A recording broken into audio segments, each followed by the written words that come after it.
Buenas noches y bienvenidos a nombre de la Universidad Nacional Pedro Ruiz Gallo, del Vicerrectorado de Investigación, del Instituto de Investigación de la Unidad Editorial Universitaria, a este curso taller virtual denominado Creación de Libros de Divulgación Científica. La propuesta académica del presente evento está centrada en la práctica educativa con respecto a la creación de libros de divulgación científica, cuya actividad principal radica en convertir esta complejidad que representa la investigación en un texto fresco y dinámico que facilita al lector su comprensión. Esta será la base sobre la que se asienta este género textual propiamente dicho, ya que su intención principal es suscitar el interés por el conocimiento. En el presente taller se realizará del 14 al 18 de octubre, como ya ustedes lo saben, y estará colmado de contenidos, experiencias y actividades para motivar la producción textual con la finalidad de lograr la decisión por parte de ustedes para su publicación. Se trabajará en 5 momentos, cuyos contenidos engloban bloques temáticos que tratan de cómo organizar nuestro texto a partir de una investigación realizada. Dentro de los núcleos temáticos a tratar son la tesis como referencia primaria y originalidad, las formalidades del libro, generalidades y universalidad del argumento, estilo de redacción, procesos editoriales, entre otros. Para ello, el día de hoy nos acompaña el escritor y amigo, el doctor Beder Bocanegra Vilcamango, cuya síntesis biográfica es la siguiente. Él es narrador e investigador RENACYT, ejerce la docencia en la Universidad Nacional Pedro Ruiz Gallo, forma parte del grupo de investigación Psicología y Educación para la Acción Investigativa. Desarrolló ponencias en diferentes países como Ecuador, Argentina, Portugal, Colombia, Chile, México e Italia. Él es creador de la Chacana Pregunta, estrategia didáctica para redactar textos académicos, mediante el desarrollo del pensamiento crítico. Tiene publicaciones como Liderazgo Pedagógico, Mitos y Posibilidades, La Metáfora del Liderazgo, Estrategias para evaluar en el contexto de la evaluación formativa, Aprender en el aula, Hermenéutica de la Chacana Pregunta, De las preguntas al artículo académico, una perspectiva didáctica a partir de la chacana. Dentro de su producción literaria tenemos Mañana te cuento el resto, Ahora el resto, La decisión de Bochis, Me gusta tu edad, Cuentos de Corona, Tantas veces señor Not y La mujer de barbijo.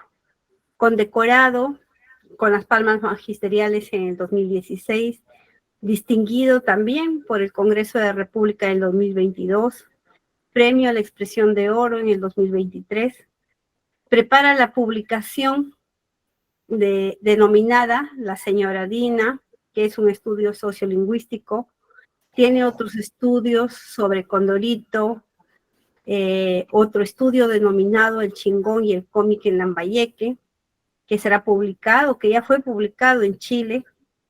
Se desempeña como revisor par en diversas revistas indexadas de Scopus y WOS en Cuba, Costa Rica, Portugal y Perú. En la actualidad prepara una novela denominada El Cretino. Bueno, sin más preámbulos, le damos la bienvenida a nuestro maestro y amigo, doctor Beder Bocanegra, quien dijo en el uso de la palabra. Buenas noches y bienvenido, doctor. Muchas gracias por la presentación, Karim. Me daba risa la idea del cretino. Ya vamos a ver qué sucede con esa novela que la hemos empezado ya. Gracias por estar esta vez con nosotros y va a ser intensa esta semana. La jornada tenemos hasta el viernes y vamos a ver cómo participamos. No obstante, indicarles, colegas, que durante los días que estemos juntos por este medio, las 2 horas por día, participemos. Ya desde que yo empiece hasta cuando termine, puede eso nutrirse de alguna manera con las inquietudes, preguntas, comentarios que pudieran darse y gustosos de participar. ¿De acuerdo? Bien, si nos ayudan con la presentación, por favor. Cuando tratábamos el tema previo a la presentación de estos días, mirábamos un poco la estadística a nivel de producción intelectual de las universidades y la verdad es que sorprende mucho porque editoriales universitarias son pocas y a la vez restringidas. Antes de pandemia, la editorial San Marcos tenía un historial importante y era casi compatible con lo que hace Católica, pese a que Católica tiene sus propios mecanismos y estrategias para divulgar el conocimiento a través de libros. Pero eso no representa mucho en cuanto a ejercicio académico científico. Más hay editoriales, pero orientados a literatura, a narrativa, a política, por ejemplo, pero no dedicadas estrictamente a divulgar instrumentos, divulgar libros que nos ayuden o que sean parte. Lo que existe son librerías asociadas a editoriales, pero que la mayor parte de ellas se concentran en Lima. No todas de ellas, por ejemplo, comparten el material con las librerías concentradas mayormente en Lima. Entonces, ¿qué implicaba, y hasta la fecha, qué implica publicar un libro en cualquier contexto? No necesariamente porque tengamos la idea de ser docentes investigadores o calificar y ser luego docente renacido. Eso, por ejemplo, no pasa en la industria colombiana, la industria mexicana, la industria argentina, incluyendo la chilena.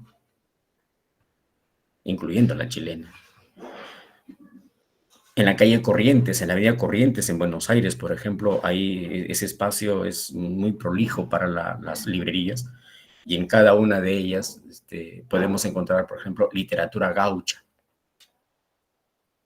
Eso ya nos dice mucho de cómo ellos tienen toda una filosofía del expendio, de la fabricación, del costeo, del incremento incluso de la literatura argentina.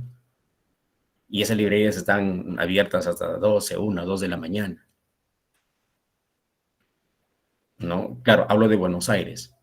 Si comparamos con Lima, no tenemos ese mismo comportamiento. Y si hablamos de provincias, se complica más todavía.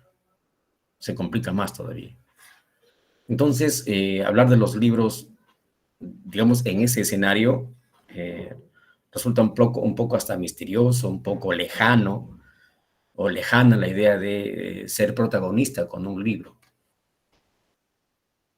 Pero si le añadimos a ello, detrás de esto, en todo caso, existe, yo diría, mitos que hacen que los docentes, los profesionales, le tengamos cierta reserva a ese ejercicio. Es decir, entre comillas, esto de temor a publicar. Temor a publicar. Seguramente por desconocimiento, no creo que sea por el tratamiento del tema, y ese es el tema de hoy, sino que lamentablemente se presenta de este modo y la comunidad universitaria, pues, creo que le da importancia al mito, le da importancia al yo no puedo, al yo no sé, al si será así, al quién sabe se publique, muy al margen de que las políticas en las universidades ofrezcan o quizás no ofrezcan las posibilidades para hacerlo. De hecho, si pensamos en la publicación de un libro por una cuestión económica, antes sí se hacía un libro para expenderlo y venderlo y tener algunos créditos. Hoy no. Hoy estamos en la obligación de publicar para que nos lean y bajen los libros gratuitamente. Lamentablemente es así. Entonces, quien escribe, quien tiene la intención de hacerlo, tiene que ir pensando que no va a lucrar. Sin embargo, la literatura extranjera es bienvenida. La literatura foránea es muy apreciada en nuestro medio. Somos consumidores de literatura externa. Y cuando uno lee un libro y de repente lo compra con mucha expectativa, nos damos cuenta que el libro no ofrece lo que tal vez uno quisiera, lo que uno pretende, porque cuando se compra un libro, se compra bajo ciertos criterios muy rigurosos. Entonces, vamos a ver qué pasa en estas 2 horas con la información que vamos a compartir y cómo a partir de hoy día, de pronto, comprendemos mejor nuestra práctica investigativa y nuestra práctica orientada a la producción de textos. ¿Sí? Vamos a ver entonces, vamos a empezar en este momento la jornada que nos corresponde. Tenemos 8 temas, 9 temas creo, así que mañana vamos a compartir 2 y así sucesivamente a fin de que tengamos amplitud sobre el particular. Y le hemos titulado el libro Un recurso de divulgación científica. Pero aquí sí tendríamos que reseñar, diría yo, la naturaleza epistemológica o en todo caso el concepto de qué es científico y qué no es científico.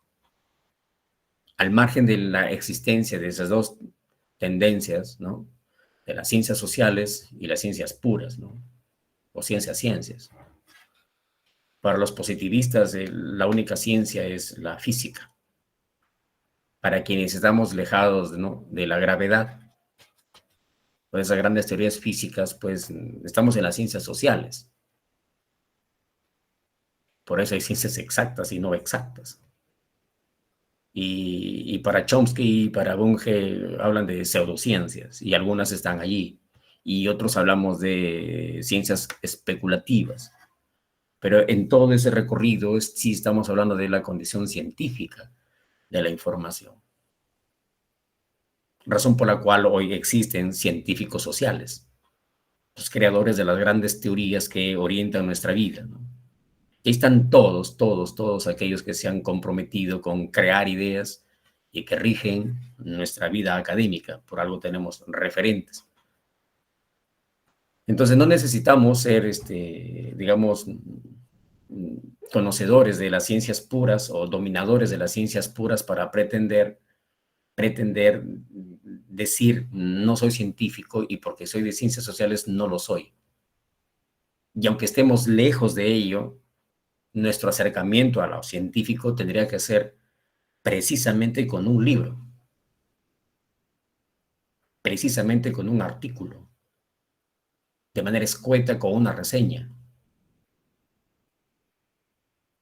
inclusive hasta con un artículo divulgativo, con un artículo de ensayo o con un ensayo propiamente dicho. Porque la explicación del comportamiento humano se corresponde, o sea, se debería corresponder estrictamente con lo científico. O sea, juzgar al hombre desde las diversas ciencias que están alrededor es decir que estamos o hacemos ciencia. Pese a que nuestra universidad, como muchas, no hacen ciencia propiamente dicha. ¿Se dan cuenta? Pero tenemos que involucrarnos con ello. ¿Qué es lo que haría que sea científico? Pienso yo que lo que haría es que sea un hallazgo antitético a lo ya establecido. Y esos hallazgos pueden ser materia de grandes críticas u oposiciones a lo ya establecido. Entonces aquí un primer, digamos, análisis a lo que podría ser la condición científica de un libro que está en la condición de o que se va a divulgar o que se pretende divulgar. La siguiente, por favor.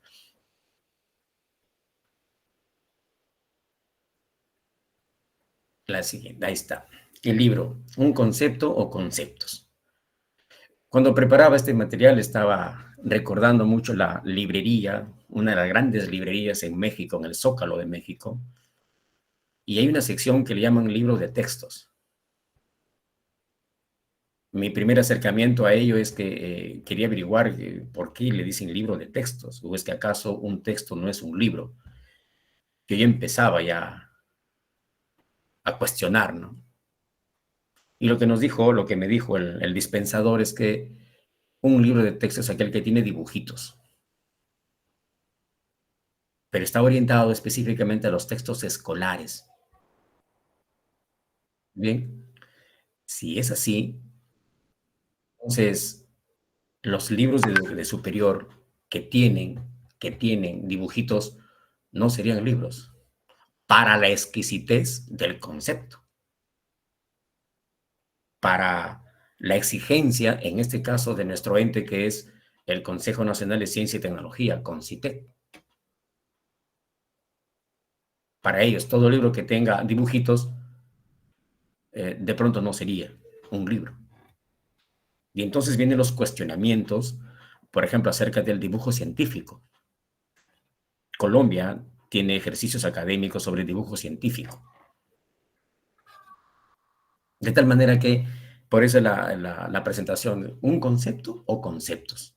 Pero la información que ustedes tienen ahí a disposición proviene de Consejo Nacional de Ciencia y Tecnología, que está escrito y tipificado en la nueva propuesta de reglamento, que aún no se publica. Y ellos por concepto, o sea, desde el concepto nos dicen que es toda obra unitaria en uno o más volúmenes. En uno o más volúmenes.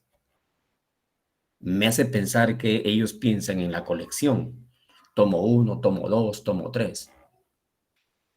Pero también dice que contribuye al conocimiento científico tecnológico. O sea, no contribuye entonces a las ciencias humanas, salvo que entendamos que está en la condición científica de las ciencias sociales. Porque para Concitec, ellos tienen el privilegio de, ¿no?, de empoderar, ¿no?, de darle importancia a la ciencia, a la tecnología.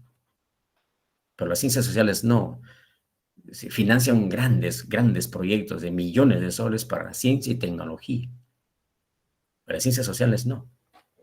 De hecho, en el Perú hay 366 investigadores en ciencias sociales. 366. Nada más. Entonces, desde esta perspectiva, solo es libro si es que retribuye al conocimiento científico y tecnológico. Pero también podemos responderle a este concepto que la inteligencia artificial está a la orden del día. Con sesgos de tipo operacional de mi parte, porque tengo algunas evidencias de mis estudiantes que han empleado inteligencia artificial, quiero decirles que quienes creen en ello y asumiendo criterios con alta dosis de ética y moral, podría decir que nos puede servir. Pero si no es así, colegas, utilizar inteligencia artificial es una degradación a la estructura cognitiva de todo ser humano. Le decimos a inteligencia artificial que haga cualquier cosa y te escribe cualquier cosa. Pero cuando uno interpreta lo que escribe, cuando uno lee lo que se escribe, en realidad no dice nada. No dice nada, pero hay quienes pensamos que sí es útil. Vuelvo a repetir, dependiendo de si eso es tecnología, pues bueno, estamos en la línea de Concitec. Estaríamos en la línea de lo que propugna Concitec. Pero también dice que los libros tienen origen en la investigación. Y aquí otro detalle que hay que tener en cuenta. ¿Qué es investigación? Porque el ser humano por naturaleza tiene la condición de ser un ente indagador. El hecho de que nos preguntemos de la manera tan sencilla ya nos hace personas que investigamos. Lo que sucede es que no se sistematiza ese pequeño hallazgo o en su defecto mostramos incredulidad frente al hallazgo. Y por lo tanto la investigación pierde esa condición. Para Concitec proviene de una solo si proviene de la investigación. Caso contrario, no es un libro. Pero cuando digo, cuando propongo la idea de que cuestionemos qué es investigar, obligatoriamente nos conduce a pensar, ¿verdad?, en los enfoques de la investigación. Si es cuantitativo, si es mixto, si es cualitativo, si es de revisión sistemática, si es empírica, y en las ciencias sociales si tiene ciertas características para que cumpla las condiciones de. Muchos creen que demostrando una hipótesis estamos cerca, o estaríamos tan cerca de el hecho investigativo. No necesariamente es así. De tal manera que aquí habría que pensar mucho sobre el ejercicio investigativo para que ese ejercicio nos conduzca a que el producto se convierta en un libro. Otro acápite del concepto del libro dice, se enmarca en la especialidad. Si no es de la especialidad, no permite la calificación de quien lo solicita. Aquí otro concepto bárbaro en el sentido de transgredir el ejercicio de lo intra, transdisciplinario. Entonces, fíjese en qué circunstancia, o sea, cómo es que Concitec nos comparte un concepto y que para ellos necesita tener estas condiciones. Lo otro, son libros que están indizados en Scopus, en la Web of Science, Cielo, o fondos editoriales de institutos de alta calidad o de universidades.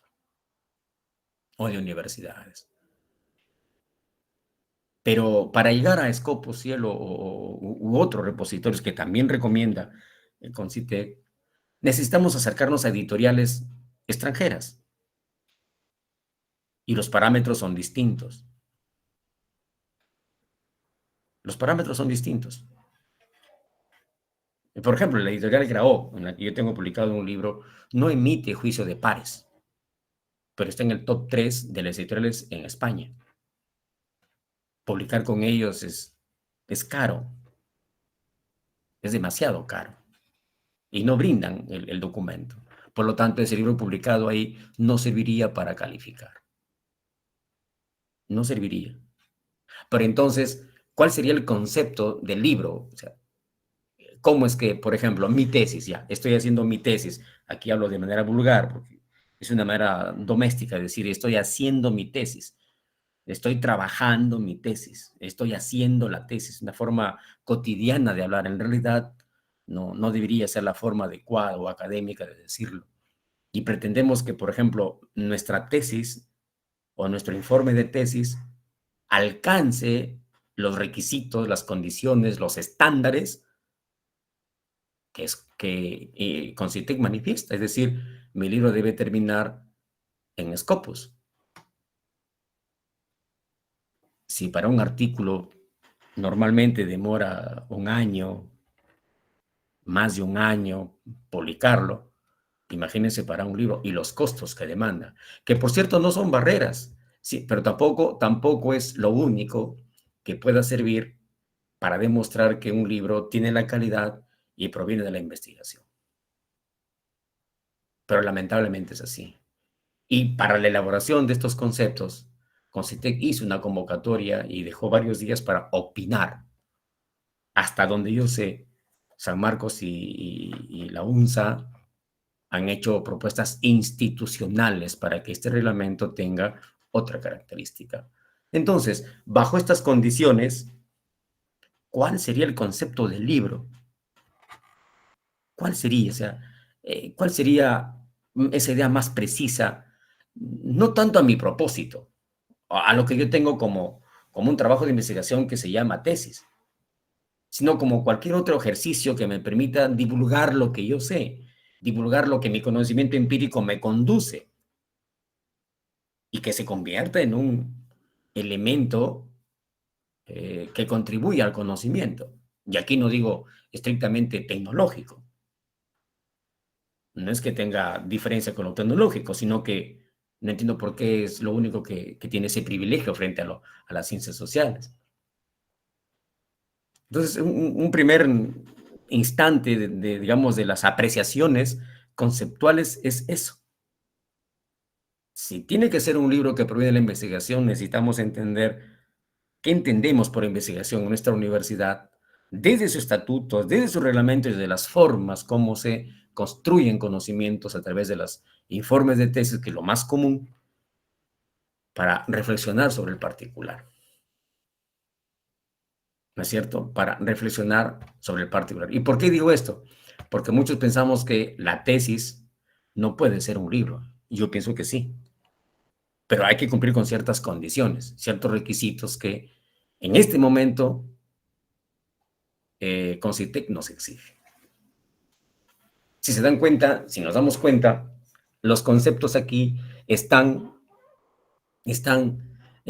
orientados a función de cumplimiento de requisitos, características, pero no me dice taxativamente qué es un libro, porque San Mateo, San Lucas y el Éxodo y son libros también, y nadie podía negar esa condición.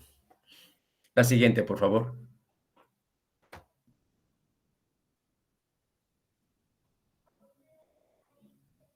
Ahí está. ¿Qué no son libros? Esta es la otra parte del concepto que Concitec nos dice. Tesis, tesis publicadas como libros, informes, reportes de proyectos, resúmenes, hallazgos, investigaciones incompletas. Investigaciones incompletas. Pero si uno revisa, por ejemplo, las cartas de Einstein que sostenía, que le escribía a Freud, que son materia de investigación, bueno, alguien diría, pues, ¿de qué sirve la carta de Einstein o de Freud? Cuando Freud tenía 80 años y estaba en una situación triste. ¿Por qué, por analogía, planteo el concepto? Porque para Concitec, si para mí fuera un hallazgo la carta de Freud a Einstein y sobre ella escribo un libro, para Concitec de pronto no calificaría. Sin embargo, las cartas de Einstein y las cartas de Freud cuestan y tienen un valor incalculable para los científicos. Para los científicos.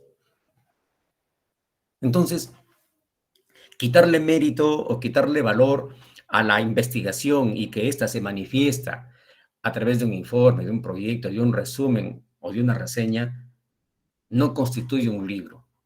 Ahora, el argumento podría estar en función de la extensión del documento. La extensión del documento. Pero como estamos diciendo, los hallazgos son fundamentales para que a partir de allí tengamos ese juego dialéctico con el valor que tiene la epistemología respecto del tratamiento epistemológico del objeto de estudio. Es decir, ese hallazgo que lo encontré, por ejemplo, en las cartas de las mujeres francesas a Miguel Grau, ¿me sirve para entender la vida axiológica de Grau? Sí, sí me sirve, perfecto. Empieza mi investigación. Entonces, no podríamos quitarle mérito a estas cosas. Sin embargo, por una cuestión conceptual, Concitec nos niega esa posibilidad. ¿Qué más no son libros? Libros de apoyo pedagógico, libros de pregrado o posgrado. Aquí nos ubicamos quienes hemos hecho el trabajo de investigación que se llama tesis, diremos que no va. Y yo pienso que sí. La Universidad del Rosario en Argentina tiene toda una línea tiene una línea de trabajo que las tesis se convierten en libros. Pero vuelvo a decir, tiene su tratamiento. No es que lo tengamos que hacer así porque sí. Cuando recién surgió esto de las granjas, de la publicación, fabricación de artículos por doquier, se determinó que algunos docentes habían enviado su propia tesis a editoriales no confiables y habían publicado como tal. Y entonces, evidentemente, pues esa no tiene la condición del libro. O, en su defecto, la tesis ya tiene un buen tiempo de estar ahí en el repositorio y de pronto aparece como libro con 3, 4, 5, 6, 7 personas acompañando al autor. ¿Cómo es que aparecieron? Ahí entramos en otro detalle, yo diría de orden moral, de orden ético, pero que sin embargo para la editorial puede cumplir con las condiciones. ¿Por qué? Porque se juzga el número de capítulos de cada libro respecto del número de autores de cada capítulo. Y eso sí es posible hacerlo. Pero, vuelvo a decir, existen los mecanismos para ello. Entonces, si yo tengo mi tesis de pregrado, posgrado, si fui asesor externo en otra universidad privada y yo soy consciente, asumo que mi rol como asesor ha sido importante, yo puedo, ¿no es cierto?, contribuir a que esa tesis de otra universidad se convierta en libro y yo aparezca ahí, porque yo he sido el asesor, porque mi rol me conduce a eso. Entonces, sí es posible. Ahora, ¿qué criterios habrá tenido Concitec para decirnos que eso no es libro? No es libro. ¿De acuerdo? ¿Qué más no son libros? Libros de enseñanza, manuales, guías, cartillas, ensayos y ponencias. Aquí también otra contradicción. Existimos docentes que compartimos nuestro conocimiento a través de las conferencias. Y una conferencia, para participar de una conferencia, se envían los resúmenes. Los resúmenes son publicados en libros de actas, que tienen el ISBN, pero que a su vez también están publicados en el repositorio de las revistas y que su indexación está en Scopus o está en la website. Y eso normalmente se da en Europa. Una vez que se logra la conferencia, es decir, fuimos ponentes en ese espacio académico, tenemos la opción de plantear el artículo. Habitualmente los resúmenes que piden para estos propósitos son entre 500 y 600 palabras. Y nos dan la estructura. Si hay éxito en ello, tenemos chance de presentar el artículo posteriormente. Pero ese resumen presentado, no hablamos de que sea libro, pero sí tiene valor porque califica como una conferencia y tiene un valor cuantitativo importante, que es equivalente a un artículo publicado en Cielo. Pero ese resumen tiene las condiciones, es decir, tiene los atributos para demostrar, ojo, no digo en 500, 600 palabras, hasta en 100 palabras demostrar que es una enorme investigación, una gran investigación que puede dar origen a un libro. Y lo que muchos pensarían que un libro no se podría convertir, o sea, un libro no podría tener un origen en un elemento tan pequeño. Discúlpeme aquí la interpolación, ¿ya? La interpolación. Los artículos generados por Chacana surgen de un pequeño texto de 300 palabras, 200 palabras. Sale un artículo utilizando la Chacana Pregunta. Ese artículo tiene 6.000, 7.000 palabras, excluyendo las referencias bibliográficas. Si sumáramos 10, 12 artículos utilizando Chacana con diversos temas, y si multiplicamos 10, 12 artículos y cada artículo tiene 13, 14, 15 páginas, ya tengo un libro, donde cada artículo es un capítulo y tiene origen en un solo texto.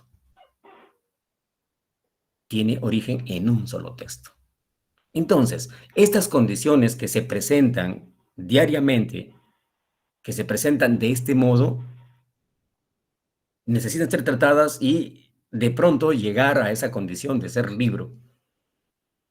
Llegar a ser libro. ¿Qué más dice? ¿Qué no son libros? Memorias de eventos, libros de poesía, novelas, libros de divulgación, libros de formación académica. mucha similitud ahí, ¿no es cierto? Porque un libro de formación es también un libro de enseñanza, es también un libro de apoyo pedagógico, ¿verdad? Así. Si quisiéramos, por ejemplo, registrar todas las memorias de algún personaje destacado, se convierte en libro. Es un libro, que por su temática podría ser un libro histórico y que tiene las condiciones científicas que demostrar. Tiene las condiciones científicas que demostrar. No sé si ustedes se enteraron, yo alcancé a la noticia relativa de la visita de Vargas Llosa a la ciudad de Eten. Es que estaba investigando para su última novela. Estaba investigando para su última novela. No estoy tratando de decir la novela sí es un libro, sino que al no ser libro se niega la condición de investigación que luego que luego es literatura. Y la literatura está vetada para Concitec. El libro Plata como cancha, en sus tres versiones que tiene, se basa en la investigación etnográfica, hemerográfica, y toda la documentación que César Acuña tiene en contra. Y es un libro, si bien cierto, se presenta muy de narrativa, pero es un libro muy potente en su contenido y tiene su origen en la investigación. Entonces, los límites del concepto o los límites conceptuales nos hacen pensar que se restringen algunas cosas y la libertad de la persona, la autonomía del investigador se ve vulnerada, se ve limitada y consecuentemente no podríamos avanzar con ello. No podríamos avanzar con ello. Hasta aquí yo podría decir, todo va a depender, todo va a depender de la naturaleza y el tipo de investigación que se pudiera dar. Que se pudiera dar. Termino esta partecita diciendo lo siguiente. Y aquí está un poco, y les pido disculpas por ello, pero está un poco ligado con mi especialidad. Cuando se juzga, por ejemplo, literatura regional, o se juzga literatura peruana, respecto de la ecuatoriana, o de la argentina, o de la chilena. Si digo literatura colombiana, yo ya en mi mente está García Márquez. Y si digo peruana, en mi mente está Vargas Llosa. Y si digo literatura lambayecana, pues ahí no sé quién está. Pero cuando uno va a fondo al concepto de literatura regional, nos encontramos con unas nomenclaturas complicadísimas que ninguno de los que escribe para Lambayeque tiene las condiciones para estar dentro de la glosa de literatura regional. ¿Qué ha hecho que eso surja? La investigación. La investigación que desmitifica la condición de literatura regional. Vuelvo a decir entonces, las vinculaciones estrechas, un poco oscuras, no diáfanas entre la ciencia y la literatura, ahí están. Termino esa parte. Ningún científico, ni siquiera Freud, ni siquiera Einstein, se alejaron sutilmente de la metáfora científica. Han apelado siempre a la literatura para expresar mejor su aporte científico. Entonces, esa vinculación que hay entre la ciencia y la no ciencia, o lo que no es ciencia, nunca va a perderse, va a estar allí, va a estar allí. Y creo que ese es el punto de partida para entender cuál es el sitio que le corresponde a mi libro, cuál es el sitio que le corresponde a mi informe de tesis sustentada hace 10 años y que yo puedo actualizar datos. Y los datos que están ahí no es que sean desactualizados, sino que corresponde a un momento y que puede ser contextualizado, diría yo. Lilia Ramos Kulki, bienvenida. ¿Alguna pregunta? Levantó la mano.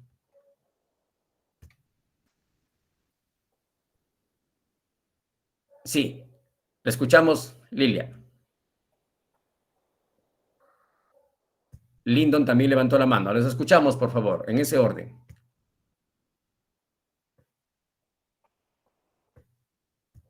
Lyndon, te escuchamos. Gracias, gracias, colega. ¿Cómo estás, lindo? Bien, hermano. Saludos a todos los colegas también. Muchas gracias, Beder, por tu explicación y por el cuestionamiento, sobre todo, que haces a las definiciones pues, que Concitec nos pone como marco, ¿no? Y justo mi pregunta va, Beder, en el sentido de que tal vez porque ya nos acostumbramos a la terminología y lo aceptamos como tal, es que entiendo que el concepto de divulgación se diferencia un poco del concepto de publicación, de difusión, en el sentido de que la divulgación tiene el objeto de llegar con más facilidad a un público que no necesariamente es especialista en un tema y que no es nada fácil, pues, trasladar el lenguaje técnico a un lenguaje mucho más comprensivo, ¿no? Por eso es que los divulgadores científicos tienen esa capacidad de recrear de manera muy interesante a los temas complejos, ¿no? Creo que es un gran mérito. Para mí es una enorme virtud lo que hacen los divulgadores. Entonces, cuando han puesto ustedes el título al evento de libros de divulgación científica, me ha llamado la atención, y más aún ahorita cuando tú, creo que con justa razón, cuestionas que el mismo Concitec, y lo acabo de leer efectivamente en el documento oficial de ellos, donde dicen que los libros de divulgación no son libros como tal para ellos, ¿no?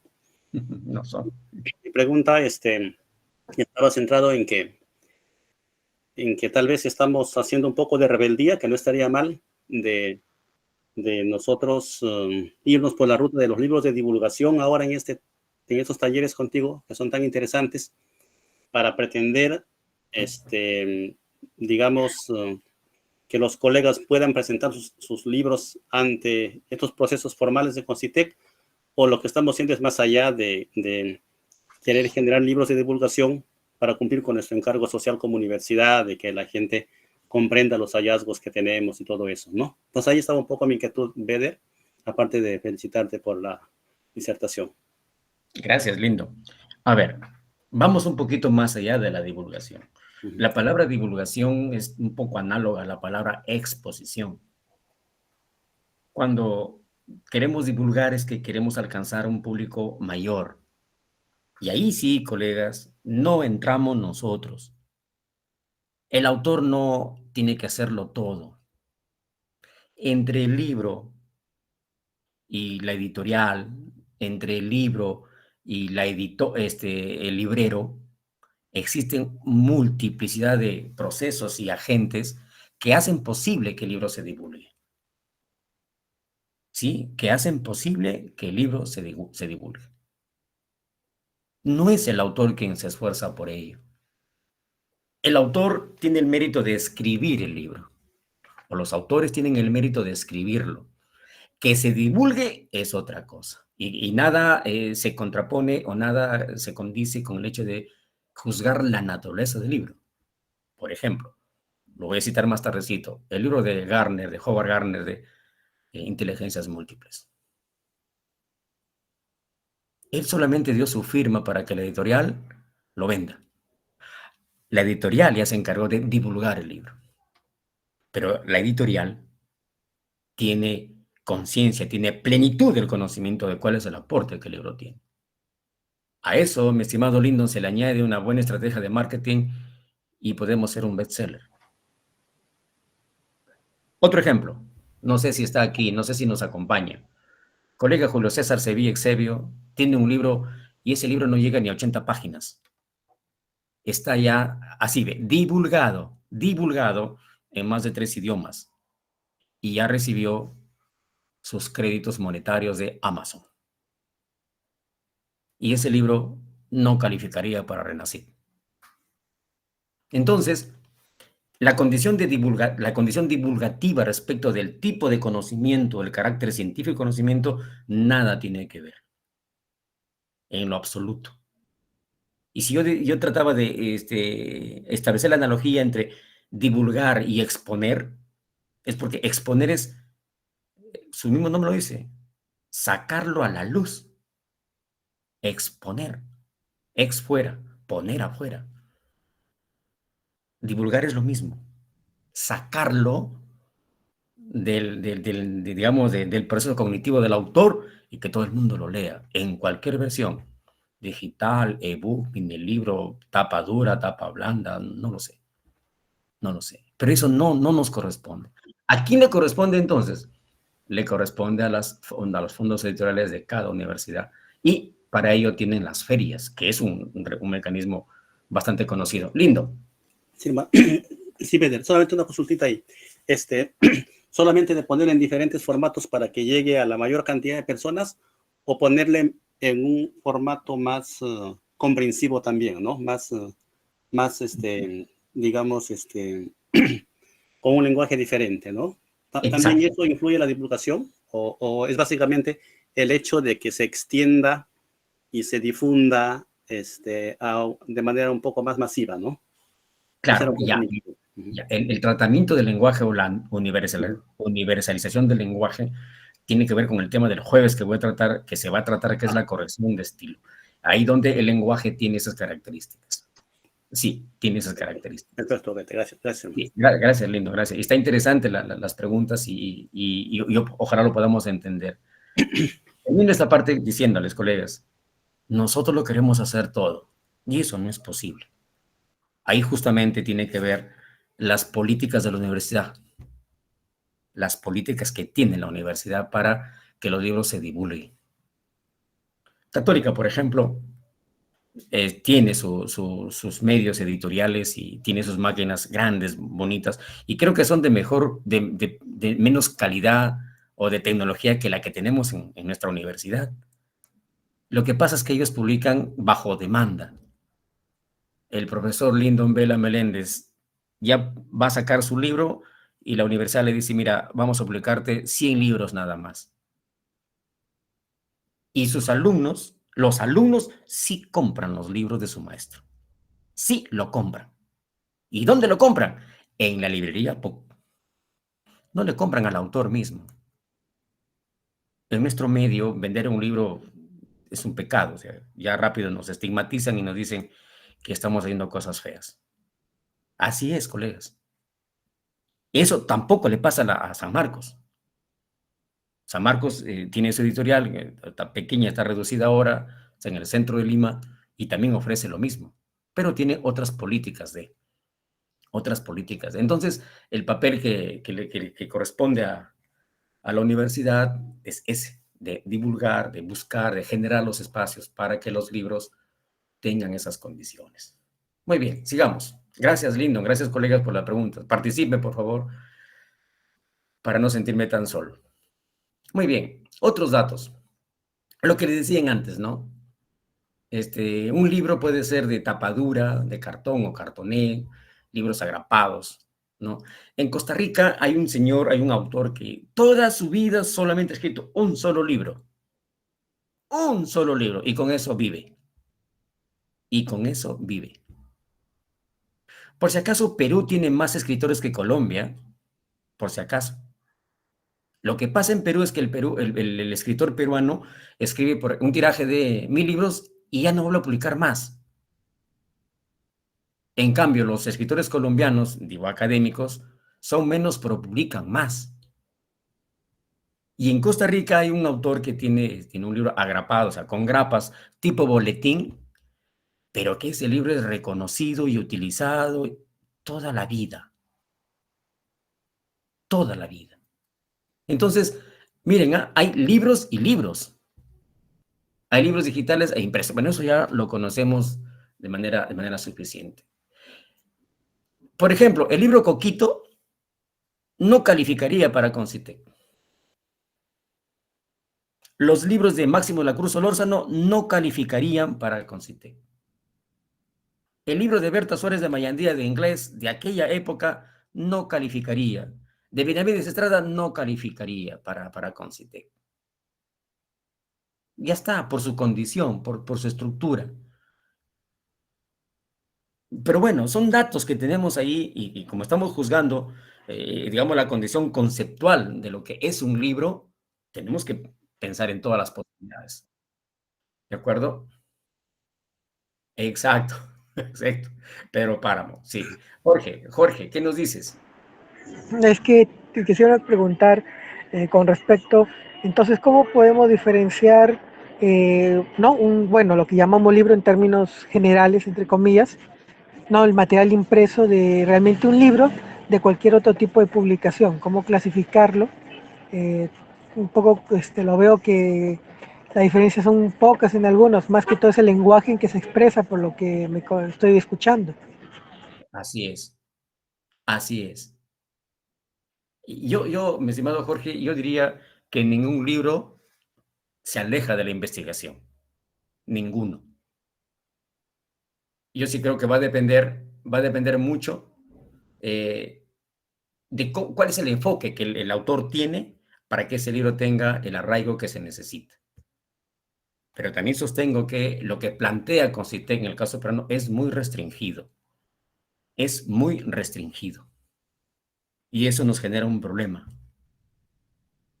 Porque muchos están pensando en ello, y es lícito y es correcto que pensemos en una calificación renacida. Es más, es una exigencia para la universidad, y tenemos que hacerlo.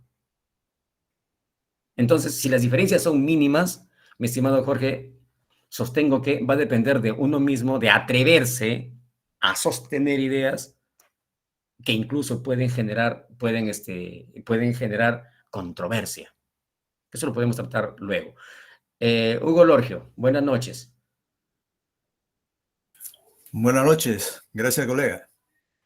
¿Cómo estás, Hugo? En este tema de los libros de divulgación, como algunos ya lo han anticipado, es que se trata de libros que no cualquiera puede hacer un libro de divulgación.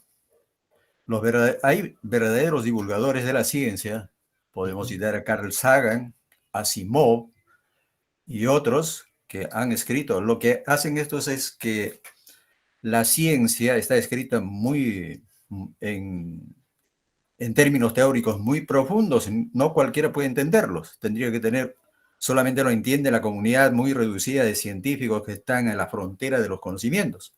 Entonces lo que hacen los divulgadores es que lo escriben de tal manera que los que no son especialistas, no somos especialistas, lo podemos entender.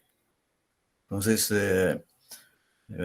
eso es un libro de divulgación. Entonces, no cualquiera puede escribir un libro de divulgación.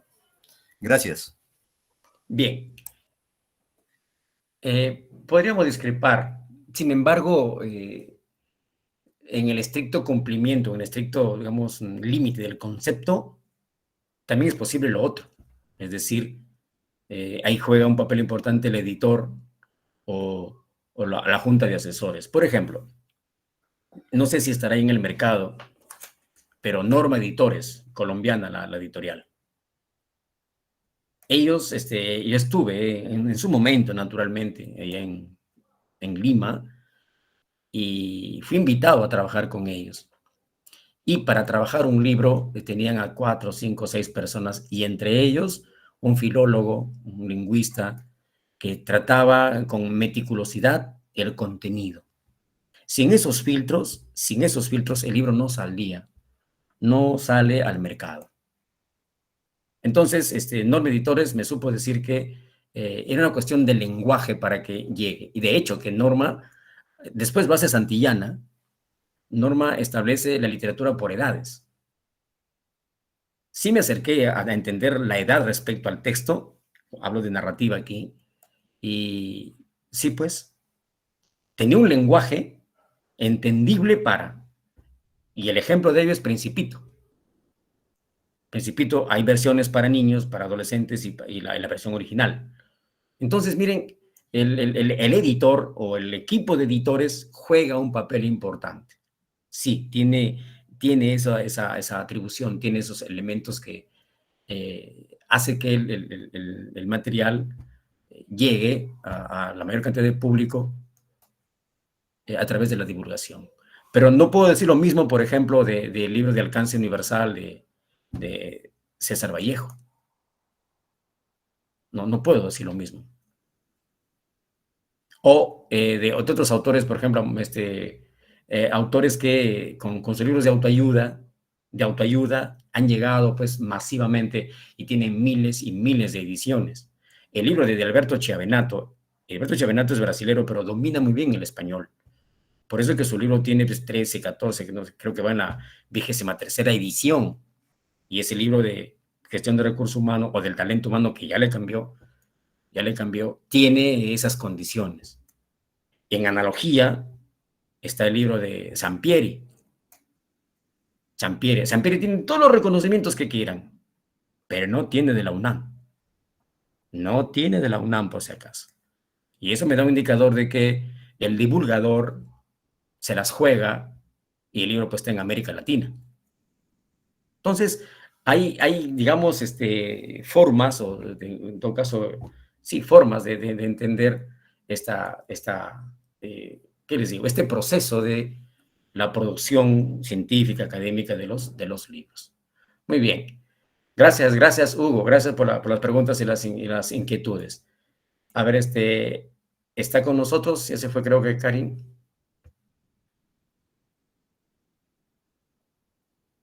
Estamos acá, doctor. Sí, continuemos con la presentación, entonces. No se está presentando.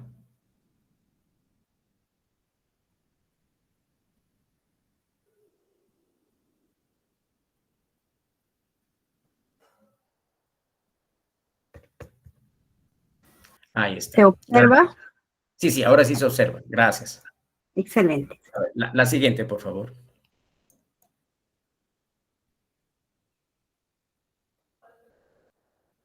Ahí está. Y justamente lo que decía, ¿no? Algunos ejemplos.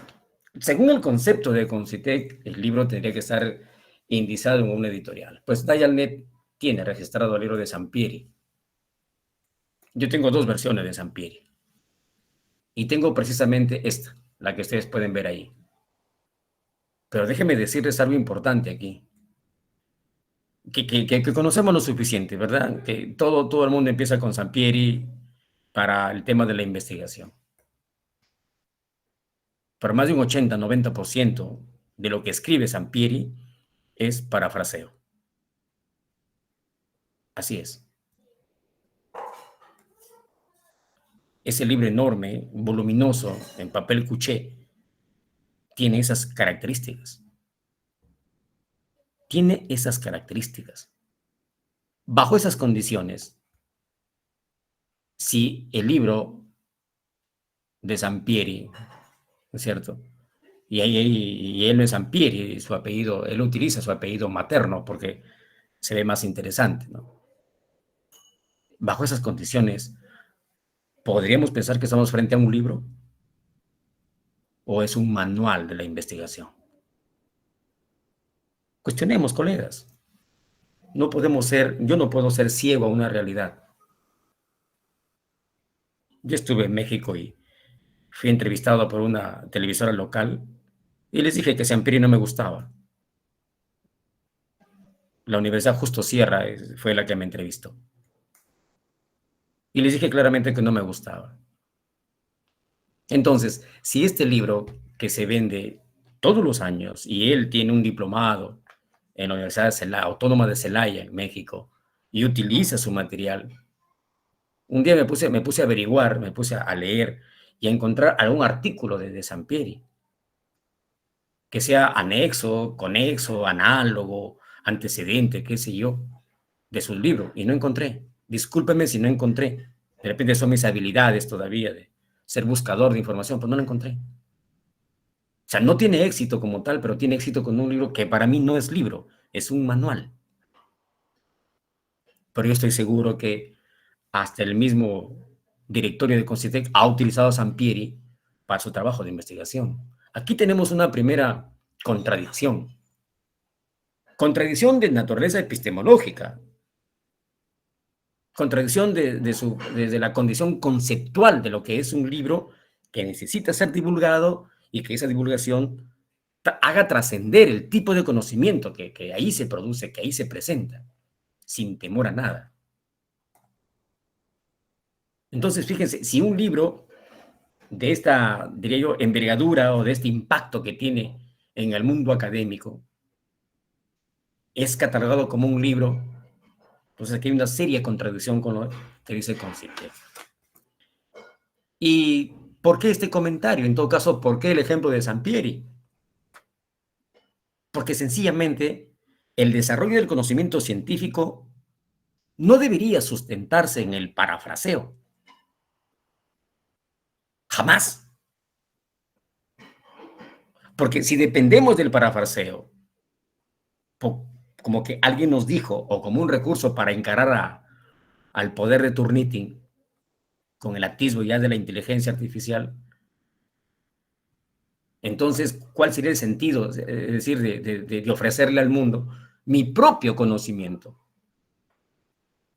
Mi propio conocimiento. O sea, no habría ninguna razón allí.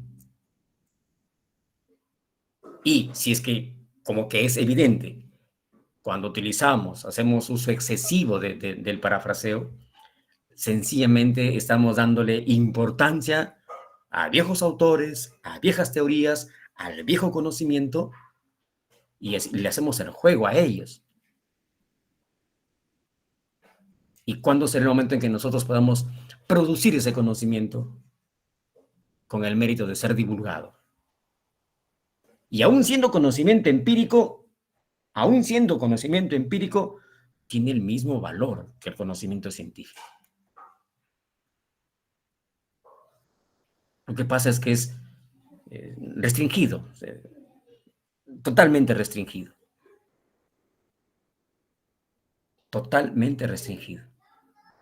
Nuevamente aquí, permíteme por favor la interpolación, porque yo tengo una línea de investigación junto con el equipo que me honro en dirigir, liderar. Cuando yo lanzo la tarea académica de la Chacana Pregunta, hasta llegar a Indecopia a patentarla, yo lo único que sabía era de que la Chacana estaba graficada en el Cusco. Después, hace poco, estuve en Bolivia y encontré chacanas de 1500 años antes de Cristo. Tiahuanaco I. Este año hay una chacana en Lima de 3400 años antes de Cristo. En la misma línea está la chacana en Chavín de Huántar, en el Lanzón monolítico de esa misma antigüedad. Entonces, para muchos escribir la chacana era hacerle un juego político a un político que está por ahí purgando, pero no miraron un poquito más allá, tal vez como yo me acerqué un poquito, y eso es conocimiento, que se sustenta sencillamente, colegas, en la dualidad. Y cuando seguimos investigando, la dualidad le corresponde a la humanidad, sin margen de ser territorialista. Y el primer ejercicio académico es que la chacana fue admitida en Scopus, pero por un tema de historia, no por un tema de didáctica. La percepción fue historia. Y yo aspiraba a que sea didáctica. Y ha sido rechazada ya por el tema didáctico. Entonces, ese juego, colegas, de producir conocimiento, en este caso estoy hablando a nivel de artículos, sí, pero si un artículo puede llegar a la condición de ser libro, porque sí se puede, entonces vamos a tener que hacerle, a ver, permítame la palabra, la jugada al enfoque de ese conocimiento para que el libro tenga esas condiciones. Repito, no tanto por lo que Concitec nos tenga que decir sí o no, sino por lo que tenemos que hacer como docentes de la universidad. Es decir, que algún día en el epitafio se nos diga, bueno, este señor escribió algo. Desde mi punto de vista, no hay otra forma de perennizar nuestro conocimiento, colegas. Tanto ustedes como yo criticamos mucho las teorías. Pues bien, esa crítica hagámosla cuando escribimos. Yo lo estoy haciendo ahora, a manera de ejemplos que lo tienen en pantalla. En esta misma ruta está el libro de inteligencias múltiples de Howard Gardner. En esta misma línea. Tengo las dos versiones. Y de acuerdo con el equipo editorial del libro, porque ha sido publicado por el Fondo de Economía, transgrede las normas APA. ¿Por qué? Porque tiene más pie de página que contenido. La pregunta es, ¿dónde están entonces los postulados de Gardner? Es que no le corresponde a él, le corresponde a otros antecedentes, sino que otros autores no lo escribieron. Y él tuvo el atrevimiento de escribirlo como inteligencia múltiple. ¿Qué hizo? Simplemente clasificó la tipología de la inteligencia. Pero él no es el autor. Pero el libro se vende y la comunidad académica científica compra el libro a raudales. No, no compra. Simplemente baja de la internet párrafos y asume que esa es la teoría contundente. Porque a mí no me parece gracioso que me diga que la persona es inteligentemente, o sea, es la inteligencia matemática, cuando un niño hace la mayor cantidad de series con un número determinado de elementos. Si el niño hace esa cantidad de series, es inteligente. ¿Se dan cuenta? Y cuando habla de la inteligencia lingüística, Gardner se apoya en un poeta americano que nadie lo conoce, ni siquiera Watt Wima ha sido utilizado por él, y que dice, toda persona que es capaz de crear conceptos es lingüísticamente inteligente. Entonces, entiendo yo que como él hace el estudio en la poesía y no en la narrativa, entonces todos los poetas son inteligentes, más no los narradores. Pero estas cosas que les comento, pues habría que leerlas con contundencia para solamente comprender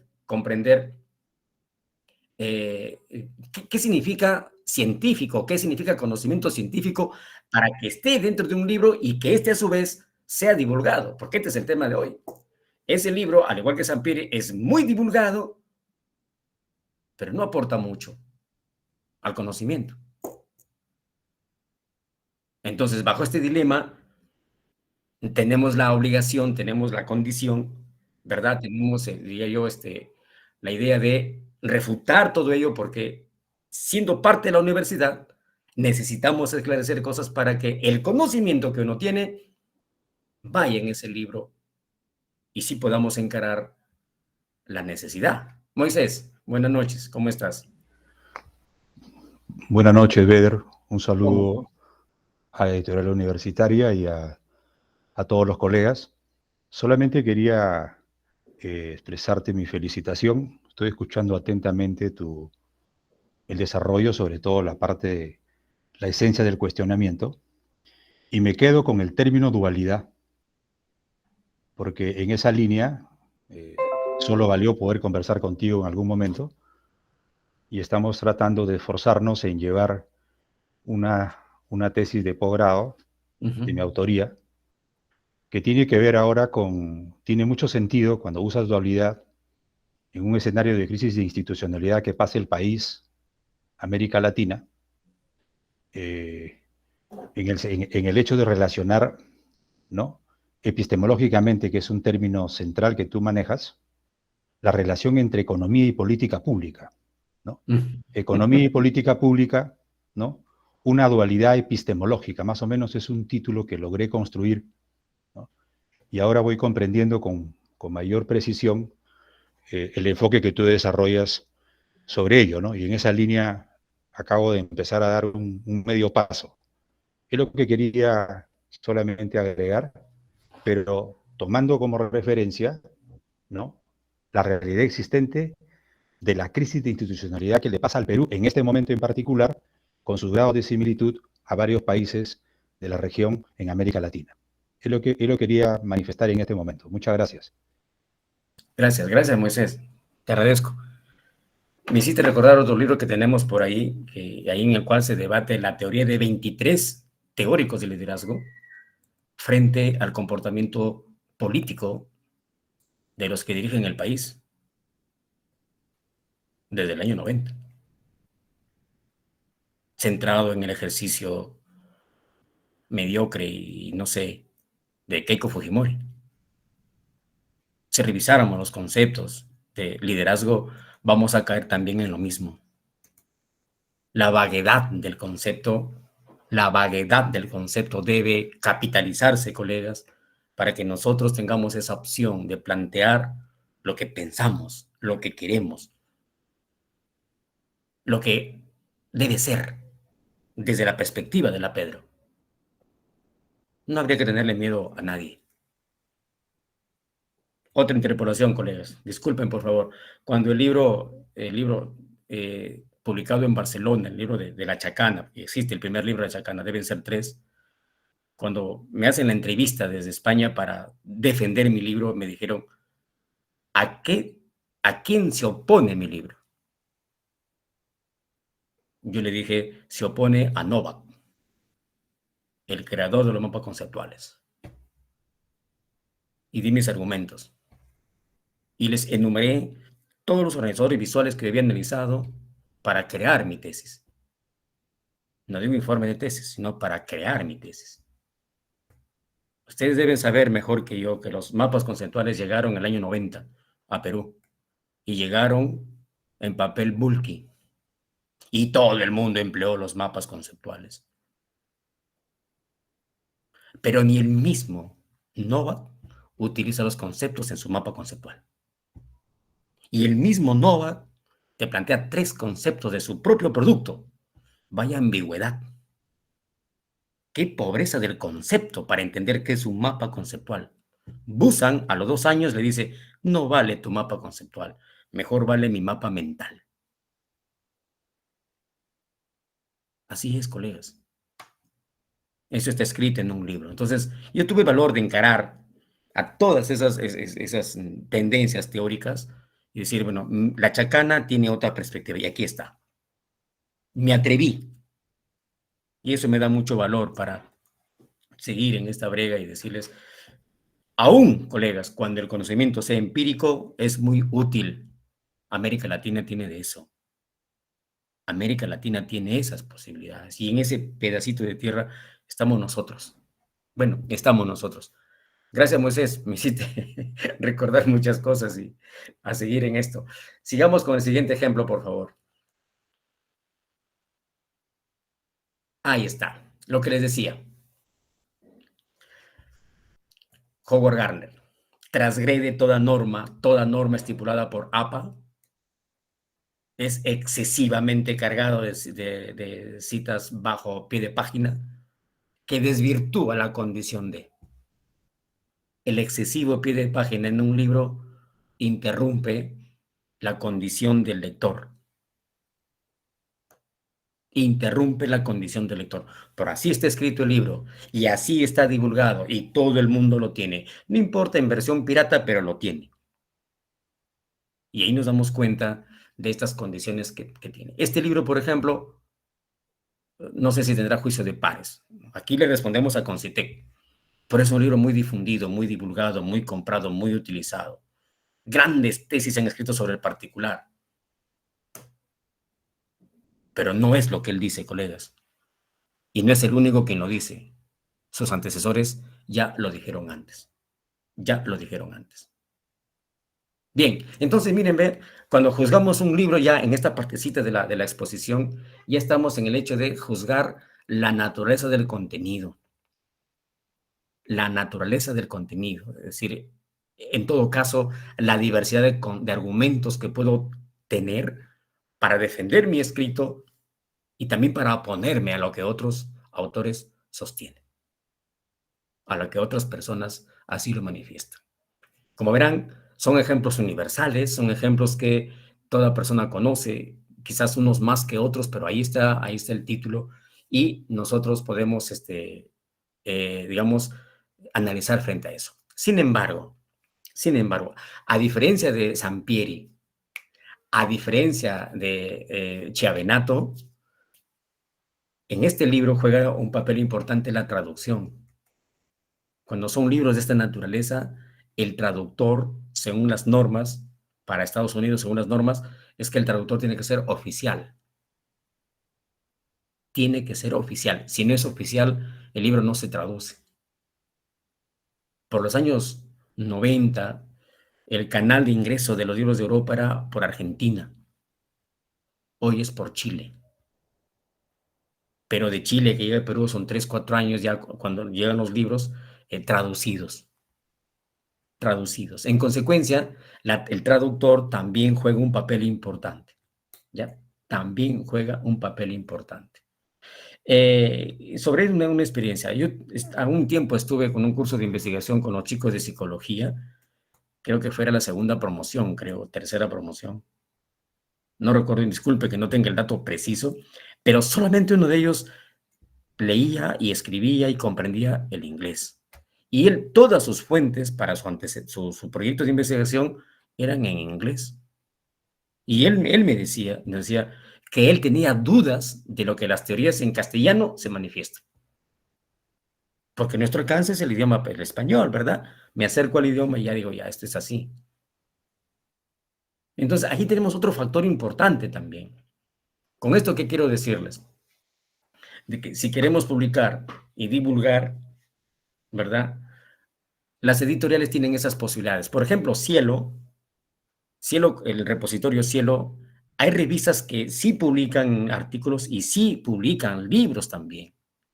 Y las editoriales o editoras brasileras, su preferencia es el portugués. Y te hacen propuestas para publicar en portugués. Sí, te hacen esas propuestas. De hecho, Cielo solamente hace poco estaba en América Latina. Hoy ya está en Portugal. Una vez que Cielo ingrese a otros países de Europa, yo pienso que en poco tiempo le hará la competencia a Scopus y a la Web of Science. Le puede hacer la competencia. De hecho, hay revistas en América Latina que han sido emergentes y ya están en la Web of Science por la rigurosidad que tienen en la búsqueda de información.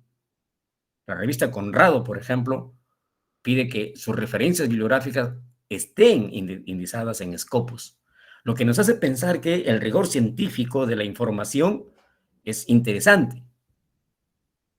Repito, tanto en la revista Conrado solamente es artículos, pero la editorial de la Universidad Cienfuegos de Cuba también se encarga y son muy rigurosos para publicar un libro, extremadamente rigurosos, y el proceso más largo que se tiene es de la revisión de pares, más largo que hay.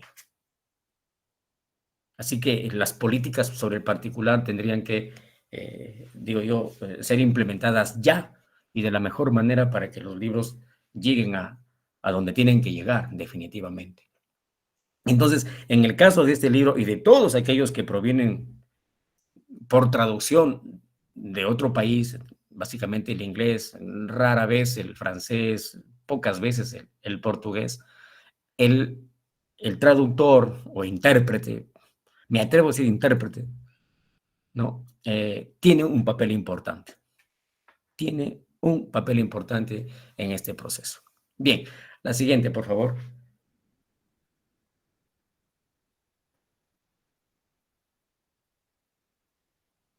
Ahí está. Entramos entonces al hecho de entender nuestro propio ejercicio que tenemos como docentes en la universidad. Tesis o informe de tesis. El informe de tesis como fuente primaria. Aquí partimos de la idea de que nuestra tesis, nuestro informe de tesis de pregrado, de maestría o de doctorado, puede ser una fuente primaria. Miren, escuchen, digo que puede, no digo que sea. Para que lo sea, tendríamos que evitar lo que en las siguientes diapositivas voy a mostrar. Y todo tiene que ver con que el autor del informe de tesis se desprenda de ciertas formas de redacción, de creer en sí mismo que puede plantear conocimiento, pero también de desaprender que él lo puede todo. Porque la siguiente parte a esa creencia es el poder que tiene la corrección de estilo. Para muchos utilizan correctores electrónicos. El Word tiene su propio corrector. Y hay software que te dicen que te corrigen el estilo. Perdóneme, pero yo todavía sigo pensando en la condición humana. Todavía tengo un poquito de sentimientos para eso. Por lo tanto, el hecho de que mi tesis de pregrado, de posgrado, tenga esa aspiración de ser fuente primaria, va a depender de un solo factor, colegas. Y nada más que de uno, que es o la escritura con autonomía o negarme al parafraseo. Negarme al parafraseo. Así es. Ojo, y cuando uno escribe su libro empleando citas textuales de acuerdo con APA, es decir, más de 40, menos de 40 palabras, y todo lo que se necesita para eso, créanlo, colegas, que te da libertad para poder decir cosas. Y ahí sí podemos decir que estamos contribuyendo con el conocimiento científico. Y aquí no importa si es científico, tecnológico o empírico o social. Simplemente estamos aportando. Simplemente estamos aportando. Yo he llegado a pensar en algunos momentos de que nosotros dependemos de muchos países. Modestamente he estado en algunos países, no por mucho tiempo, pero sí he estado en lugares donde es interesante conversar académicamente. Y también nos respetan, colegas. También saben quién somos cuando tenemos que producir algo. También, colegas. Entonces, si nos reconocen como tal, o sea, si saben quiénes somos, vale la pena aprovechar ese espacio porque eso nos puede hasta definir quiénes somos. ¿No es cierto? Entonces, la primera pregunta, tesis o informe de tesis, creo que la respuesta es muy obvia. Tesis es un enunciado, una cosa muy pequeñita, una oración. Pero un informe de tesis es lo que se evalúa, ¿no? En la condición de jurado y buscamos que el postulante, ojo, por favor, defienda su tesis. No la exponga, defienda su tesis. Que es lo que comúnmente no pasa. Cuando se expone una tesis, pues se expone. Pero para que una persona defienda la tesis, se requiere del rigor que tienen los jueces y obligarlo a que la defienda. No importa si con argumentos ajenos, pero la defiende. Eso haría que se pueda discriminar qué es tesis y cuáles son los argumentos que tiene para defender la tesis. Si llegáramos a ese nivel sin el ánimo de estar o apruebo, desapruebo, en fin, si apruebo por mayoría o si apruebo porque se me antoja o porque me cae bien, ahí sí, las cosas son complicadas. Nuestra universidad no tiene ese mecanismo propio, prolijo, que nos diga, estas son las formas de poder, cada facultad tiene sus propios mecanismos. Pero una tesis, colega, se defiende. Y justamente en la defensa están los argumentos, las formas que tiene cada argumento. Entonces, si hay cierta tipología de argumento, vamos a encontrar que nuestra tesis sí puede ser una fuente primaria de información. Que es lo que yo sugiero normalmente cuando pretendo que los estudiantes busquen y citen fuentes primarias. Porque cuando ya está la cita, la cosa ya es complicada. El arraigo colonial del conocimiento ahí se pone en evidencia y eso no se ve tan bien desde mi punto de vista, colegas. No niego las excepciones, por si acaso, jamás, porque pueden ser útiles. ¿No es cierto? Pero si pretendemos que nuestra tesis sea fuente primaria, utilicemos citas textuales, no importa, sean superiores a 40 palabras, respetemos APA y empecemos a escribir nuestro propio discurso. Sin temor. Sin temor. Eso incluso hasta nos va a liberar porque entendemos que el conocimiento tiene esa potestad. En todo caso, Paulo Freire no fuese hoy el autor tan influyente para el pensamiento en América Latina. Recordemos que a Freire no lo querían en Brasil. Él tuvo que vagar por América Latina y en América Latina lo han entendido. De hecho, la Universidad Nacional Pedagógica de Colombia, que es análoga, casi la hermanita de la San Marcos, tiene la cátedra Paulo Freire. Y las investigaciones giran en torno a Paulo Freire.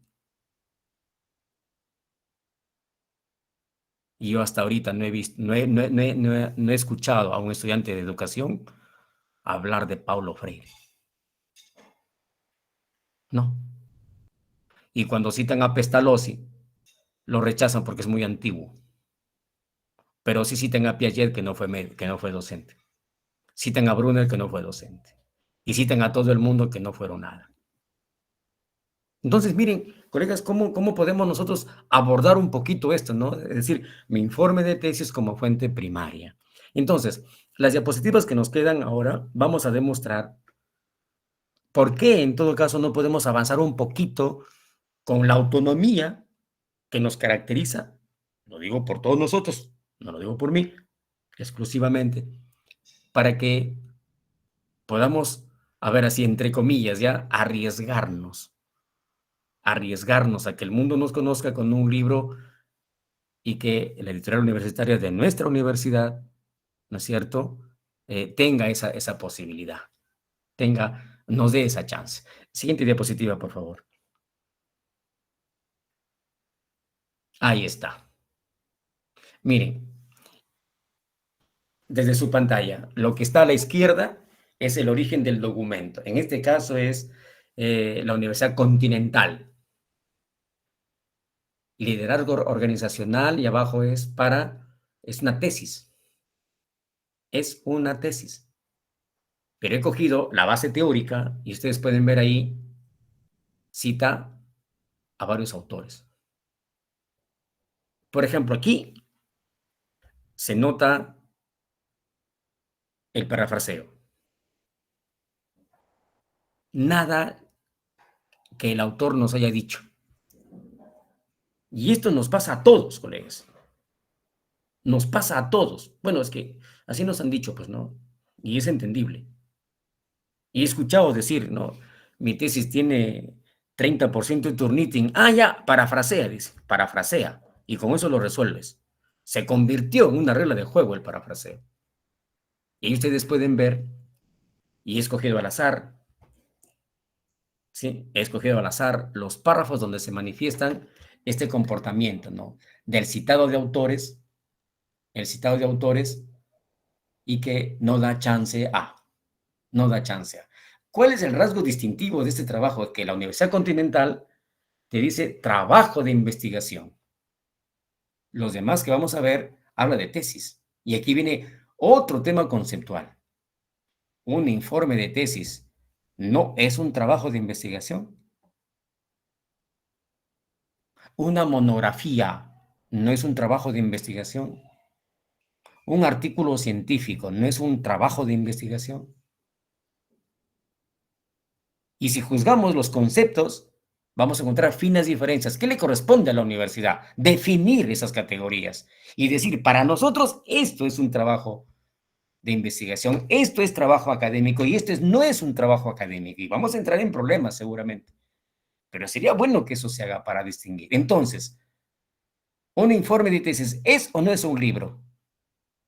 Es un libro en bruto. Es un libro por afinar. Es un libro por depurar. Es un libro por generalizar. Es un libro por universalizar el conocimiento. Es un libro por generalizar el contenido. No tiene por qué quedarse en los anaqueles o en un disco duro. No es el propósito, colegas. Jamás ha sido. Pero lamentablemente esto está sucediendo. Yo sostengo que sí, que un trabajo de investigación, informe de tesis, desarrollado con responsabilidad, y cuando digo esto, no estoy excluyendo los trabajos teóricos. Los trabajos teóricos muchas veces son más confiables que los trabajos experimentales. Así de simple. Strauss, con Juliet, su esposa, en su libro que hablan de la investigación cualitativa, dicen, el único que tiene la verdad, el único que tiene la verdad es el encuestado. Entonces, cuando vas a encuestar a una persona, tú no sabes si te está mintiendo o no, o está siendo presionado, está siendo obligado para contestarte. Y como tienes el privilegio del cuantitativo, dices, oye, esto es un valor de verdad. Aplicas estadística y dices, acá está, hipótesis demostrada. Entonces, prescindir de las encuestas para buscar más información desde lo experimental o cuasi experimental, preexperimental, porque Sampieri dice un montón de barbaridades, a mí me parece un poco divertido. Pero si yo entrevistara a una persona contundentemente y varias veces con la misma pregunta, estoy seguro que voy a encontrar más de una respuesta. Entonces, ¿dónde está el valor taxativo, sí, absoluto de esa respuesta? No existe, colegas. Razón por la cual las condiciones teóricas sí son importantes, sí son muy significativas. Muy significativas. No sé cuánta interpolación voy a hacer hoy día, pero permítame otra interpolación. Y si la repito mañana o pasado, permítanlo, por favor. Permítanlo, por favor. El ciclo pasado he tenido yo un ejercicio con estudiantes de primer ciclo de psicología. Y voy a decir aquí, voy a hacer testimonio. No sé si estará nuestra colega aquí, pero voy a hacer testimonio porque gracias al aporte que ella me brindó, se han logrado algunas cosas. Yo proponía que escribamos artículos, estudiantes de primer ciclo, sobre psicología. Y pensé en los psicólogos clásicos. Le consulté, digo, pienso hacer esto. Me dijo, no. Me dijo, piensa mejor en los psicólogos peruanos. Y yo le pregunté, ¿hay psicólogos peruanos? Sí, me dice, hay bastantes. Pero no he leído nada sobre particular. Lo vas a entender, me dice. Y en uno de los artículos encuentro que un peruano, sí, un peruano, 400 años después de la creación de la San Marcos, sí planteó en Perú la categoría etnopsicología. Y cuando yo como docente sigo la ruta de la etnopsicología, me encuentro que la etnología estuvo antes que la psicología. Paul Rivet es uno de ellos. Y muchos autores han tratado de impulsar la etnología. Y yo sé que ustedes dirían, ¿pero qué es la etnología? Y tienes todo el derecho de decir, yo no sé mucho de ello. Pero más me inclino por estudios etnológicos del comportamiento humano que de la misma psicología. Porque la psicología se inició con el estudio del alma y se ha nutrido de categorías no propias de ella, sino de otras ciencias. Y con el equipo decíamos, ¿de verdad esto es psicología o necesito ser etnólogo? Y ha surgido un artículo que es candidato en este momento a una revista en Portugal. Primer ciclo, colegas. Y el ciclo ya terminó, el ciclo pasado. Y yo sigo trabajando con el equipo. Porque queríamos permítame el término, despercudir el concepto desde la epistemología para entender sobre la base de qué estoy investigando. Entonces, las emociones en un shipibo con Ivo no son las mismas que las emociones en un urbano, en un ciudadano afincado en lo urbanístico, en lo urbano, en lo rural, no lo sé. Así de simple. Para la costa es el San Pedro, para la sierra es la hoja de coca y para la selva es la ayahuasca. Y solamente esa diferencia me hace decir que son personas radicalmente distintas, pero tratadas con una sola ciencia. Y la etnología, no existe la etnología, pero sí existe la psicología. De ahí que encaja muy bien la condición de etnopsicología. Etnopsicología. Y luego fui un poquito más allá y dije, usted, señor arqueólogo, ¿ha estudiado etnología? Sí, pero si supiera cómo lo llevé. Entonces, colegas, los trabajos teóricos discutidos a lo largo de un ciclo, o el informe de tesis desarrollado pues 7, 8, un año, no lo sé qué tiempo te pueda demorar, sí tienen importancia porque parten desde el origen.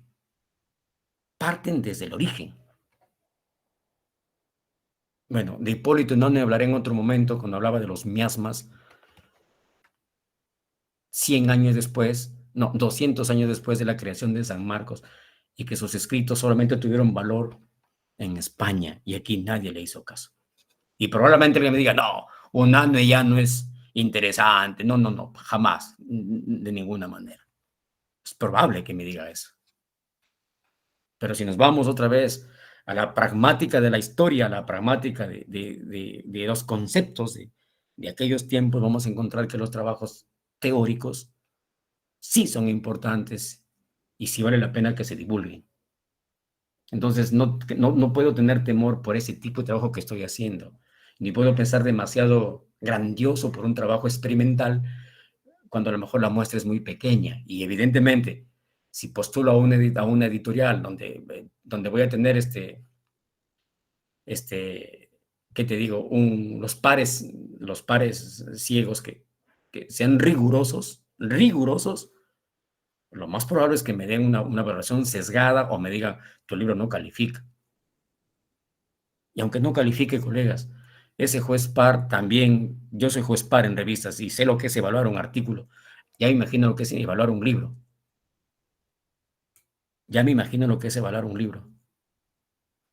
Comprenderán entonces que el manejo del conocimiento en cualquier escenario es importante. La siguiente diapositiva, por favor.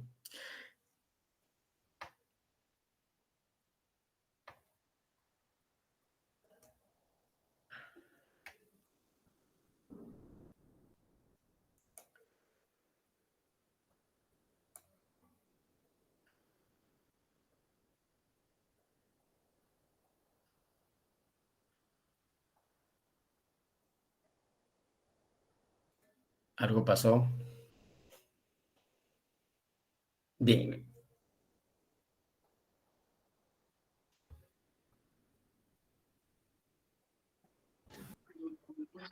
Maestro, un minutito, no sé qué pasa, no se puede visualizar la diapositiva. Deme un minutito, por favor. Ya, no hay problema. Entonces, cierre el archivo y lo abre de nuevo. Gracias. Entonces, fíjense, estos ejercicios, bueno, aquí yo escogí al azar, como les digo, escogí varios textos de una tesis que está en los repositorios y nos sirve ahora para entender, digamos, cuál sería esa ruta a seguir si queremos plantear nuestros libros o decirle a la editorial, mira, acá está mi libro, es teórico, sí, tiene un corte epistemológico, sí, y puede ser muy útil, va a ser muy útil definitivamente.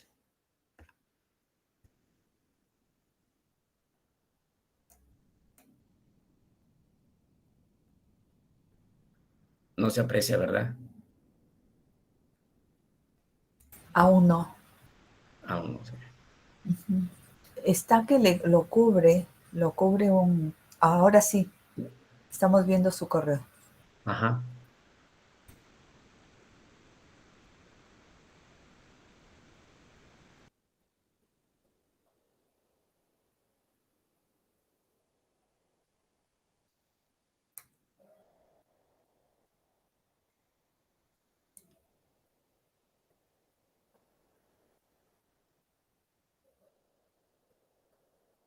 Bien, colegas, las dos diapositivas nos ofrecen ejemplos distintos, pero con la misma tendencia, incluyendo San Marcos, incluyendo Católica e incluyendo otras universidades, Cayetano Heredia, incluso también, pero ahí se manifiesta,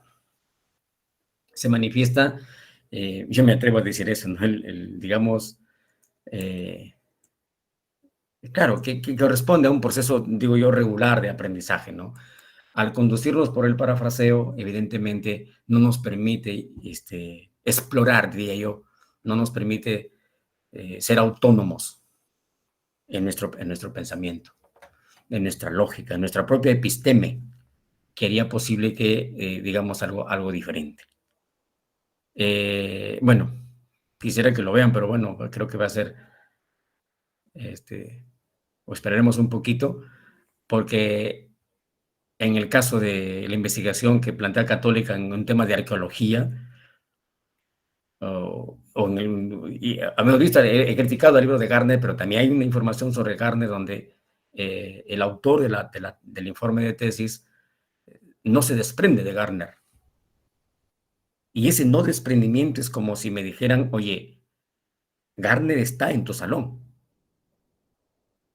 pero no es así, no es así. Las realidades son radicalmente distintas a las teorías que ya conocemos, ¿no? Que conocemos con suficiencia. No sé, Karin.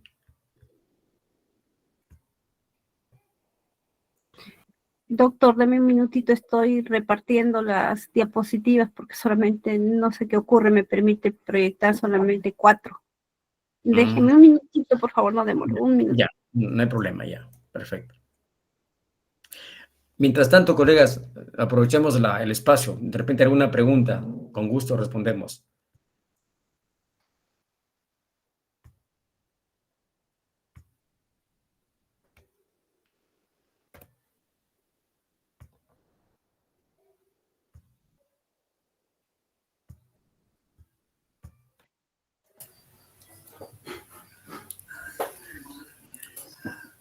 Mi estimado Hugo, dinos. Para comentar que usted cuestiona el parafraseo, pero el parafraseo tiene un rol muy marginal en una investigación, simplemente para ver quiénes han investigado, qué han encontrado, en antecedentes, o qué ideas se tienen respecto al tema que estamos investigando. El conocimiento no surge del parafraseo. Me parece que usted entiende que hay investigadores que investigan y sacan de parafrasear nuevo conocimiento. Eso no ocurre. Simplemente es para tener un marco en el que se está investigando. Con el marco de ideas, conceptos, qué conocimientos hay. Bueno, aquí sí tenemos una espada de Damocles. Dicen, cuidado con copiar, cuidado. Pero ese parafraseo no forma parte del conocimiento nuevo que tiene que aportar una investigación. Lo medular en un trabajo de investigación es la presentación de una tesis, de una idea, una afirmación y demostrar, no es propiamente demostrar una hipótesis, formular una hipótesis y comprobar la veracidad, hallar el valor veritativo de la afirmación que es la hipótesis.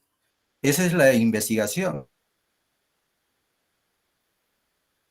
Claro, maestro Hugo, no estamos No es el negando eso. parafraseo. Del Sí, lo parafraseo escucho. no sale un conocimiento nuevo.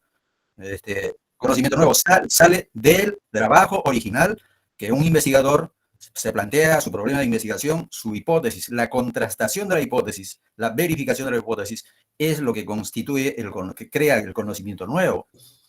Eso a mi modesto entender. Gracias. No se preocupe, Hugo, estamos de acuerdo en ello. Estamos de acuerdo en ello. Lo que en la diapositiva se puede apreciar es exactamente el parafraseo, como una forma cotidiana, normal, recurrente en la investigación. Así es. Entonces, con eso no nos... Aquí está justamente. Con eso no nos conduce absolutamente a nada. Por ejemplo, aquí dice síndrome de burnout en el profesional de enfermería del servicio de unidad, en fin. Si voy un poquito con un atisbo histórico, estoy de acuerdo con el título. Porque burnout descubre, en su entender, más de 40 años atrás, que el burnout, así se llama el señor, tiene ciertas características en las enfermeras. Y para que produzca el síndrome de burnout, tiene que haber 5 condiciones. Si no sucede las 5 condiciones, no es síndrome de burnout. Y como verán, así plantea el título de esta investigación, pero miren, en el marco teórico. Tenemos 3 superíndices que alude a las referencias bibliográficas. Y aquí la pregunta es, ¿dónde está el conocimiento de la tesista? ¿Qué ha hecho con las citas? Ha parafraseado. Ha parafraseado. Así como se puede evidenciar. Entonces, evidentemente, si pretendo escribir un libro, deberíamos, pienso yo, evitar el parafraseo, o si hago uso del parafraseo, para escribir, como se dice, de puño y letra, de lo que yo pienso, de lo que yo siento incluso, de lo que puedo comparar, de lo que puedo deducir. Puedo aventurarme a recrear ejemplos, por ejemplo. Valga la redundancia, por ejemplo. Si eso se logra, créanlo, colegas, que una cita, por más pequeña que sea, es un punto de partida, pero con un potencial enorme. Porque yo puedo negar esa cita, o puedo afirmar esa cita, o puedo negar lo que la información dice. Si la reafirmo, por mi propia experiencia. La reafirmo por lo que sé, por lo que he vivido, por la experiencia que tengo. Y si lo niego, por las mismas razones. Por las mismas razones. Sobre el particular, un ejercicio que hemos tenido recientemente. Yo me preguntaba si es que los niños de 3 a 5 años piensan críticamente. Y miren, y me puse a pensar en ello y en mi condición de abuelo. No en la condición de padre. Por eso le digo es que la experiencia misma ayuda bastante. Entonces, tuve la idea de la suerte de ayudar a un grupo de estudiantes y les propuse que exploremos pensamiento crítico en niños de 5 años. Ellos me dijeron, no, profesor, no, nos han dicho que tiene que ser así, así, así, que hay que plantear un programa y que no sé cuánto. Me costó convencerlas y a que acepten el reto. Viajé hasta Chiñama, de Motupe hacia arriba, y encuestamos a 11 niños. Y quisimos demostrar si es que existen habilidades o no vinculadas a pensamiento crítico. En 13 niños, por lo menos encontramos entre 4 a 3 habilidades ligadas a pensamiento crítico. Y la más recurrente fue la deducción. O sea, un niño de 5 años sí deduce situaciones para valorar su aprendizaje. Muy bien. Y lo contrastamos con lo que Piaget dice. Piaget dice que a esa edad solamente es el lenguaje simbólico. O sea, que el niño no piensa. Y les dije, búsquenme esa teoría, yo ya la sabía, pero busquen esa teoría, ¿qué es lo que dice? Han preguntado a maestros, así, a una serie de información y han encontrado, sí, solamente dice eso. O sea que para Piaget, el niño no piensa, simplemente emite un mensaje a través de la representación, ¿sí? ¿Y ustedes qué dicen? Y empezó, ya empezamos esto. Con la ayuda de Atlas T, discernimos el manejo categorial en el discurso de cada encuesta de los niños. Y encontramos rasgos iniciales de pensamiento crítico. Para ser más honesto. Entonces, ese es un punto inicial en la investigación. Queremos ver ahora qué pasa con los niños urbanos, qué pasa con los niños de otros contextos donde con el mismo instrumento me puedan decir o diferente o no sé qué podemos encontrar. Esa experiencia, por ejemplo, cuando recibí el informe de tesis, no se había manifestado en el informe de tesis. Es decir, el parafraseo los había atrapado el equipo de investigación. Cuando yo me comprometo con los trabajos, a veces me toma mi tiempo, me demoro, reconozco, pero digo, no, ese trabajo hay que tratarlo de otro modo. Le digo, busquemos más información sobre Piaget y los postulados de Piaget para entenderlo. Y este es un inicio nada más, colegas, Ojo, que no pudo, no debió quedarse en el parafraseo. Debió ya ser el espacio para las tesistas que nos digan y nos digan cosas. Y cuando digo nos digan cosas es que nos digan lo que han entendido, lo que han comprendido, porque la investigación en pregrado es para comprender la metodología de la investigación. Así es. O sea, para vivir la investigación. Igual ha sucedido con la versión, con las más de 500 versiones de los cuentos del zorro, porque todas donde el zorrito es malo. Todas, todas, todas. Y lo encuentras en la costa, la sierra y la selva. ¿Hay alguien que piense lo contrario? Y si piensa lo contrario, el jurado dice, un momentito, yo no pienso así. Pero precisamente de eso se trata, de pensar distinto, de pensar diferente. No podemos pensar diferente si es que vivimos todavía muy relacionados con el parafraseo, tal como aquí se muestra, colegas. Y recuerden que Cayetano está en el top, está dentro de las primeras 10. Cojan cualquier tesis, colegas, y busquen el marco teórico. Es muy raro encontrar textos independientes, puros del autor. Entonces, lo que era una estrategia, el parafraseo, una estrategia solamente para explorar, comprender, a ver si puede escribir a partir de, se ha convertido hoy en la práctica en una forma de hacer investigación. Y ahí sí que no creo que avancemos mucho. Siguiente página, por favor.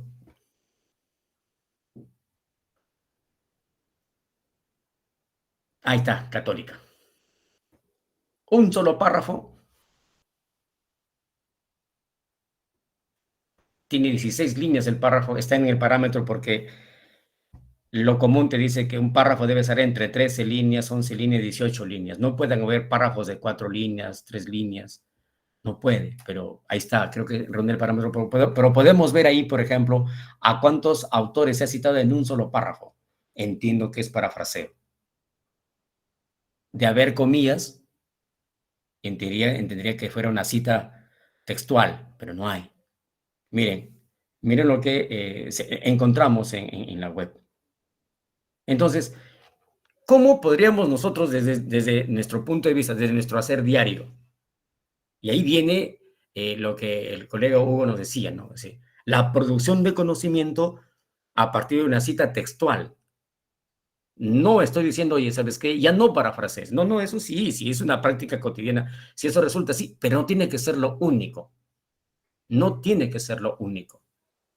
Si hubiese una cita pura, una cita textual, nosotros estamos, creo que yo es el mejor aliado para poder producir conocimiento.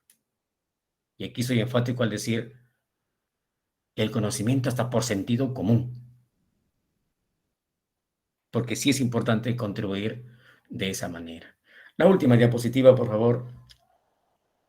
Ahí entramos a San Marcos. Ahí está, San Marcos. Evaluación de la inteligencia múltiple, ahí está, lo de Gardner. Y como verán, el autor cita a Gardner, ¿no es cierto? Y él no se desprende de esas ideas. No se desprende de esas ideas. Estas evidencias que se han mostrado aquí, creo que deben motivarnos, porque finalmente, colegas, cada uno de nosotros tiene su propia postura, tiene su propio entender de cómo producir conocimiento. Y recuerden que la universidad está para eso. Y aquí no vamos a discutir qué tipo de conocimiento, por favor, no. Porque cada profesional es autónomo, es libre, conoce su especialidad, conoce su carrera y dice, bueno, esto es así. Esto es así.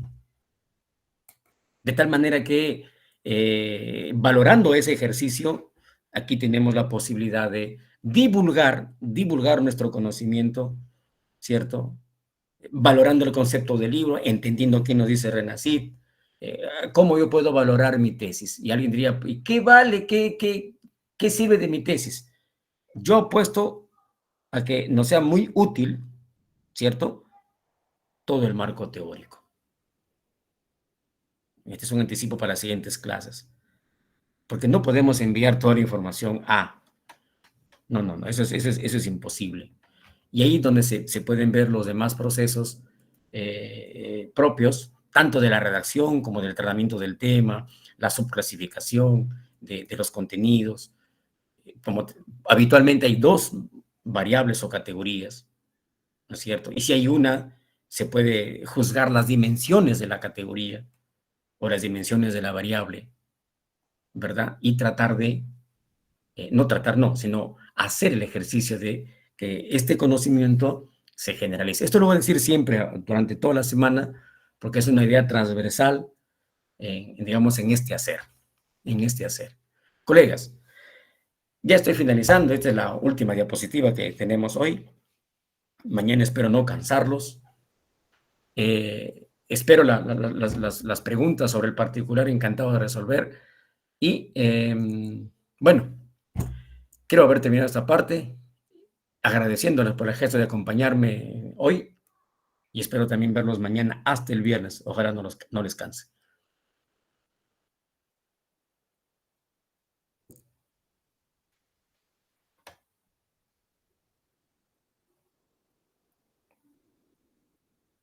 Bien, ¿alguna pregunta final? Si la hubiera, encantadísimo de contestar o de conversar.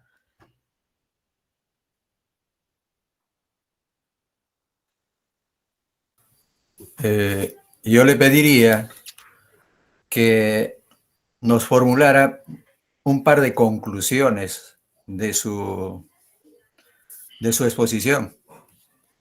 Muy amable, Hugo. Sí, cómo no. ¿Cómo no? Como en todo ejercicio académico, ¿no? Una presentación de un tema, se desarrolla, luego habría que más o menos sintetizar en algunas conclusiones. No se preocupe, mi estimado. Gracias. Una primera conclusión es que los conceptos dados por el ente rector, que es CONCITEC, son muy relativos para el ejercicio académico, ¿no? Y una segunda conclusión es que los trabajos de investigación que tenemos, dependiendo de sus condiciones que tenga y del avance que puedan tener, sí es posible que se conviertan en elementos que aporten al conocimiento. Entonces, aquí hay dos ideas importantes. Si bien es cierto, ya los conceptos están establecidos en la norma, en CONCITEC, eso no quita, colegas, que nosotros podamos ser propositivos, podamos ser alternativos y ofrecerle al mundo académico nuestro conocimiento, nuestras ideas, que entiendo son creativas, son innovadoras.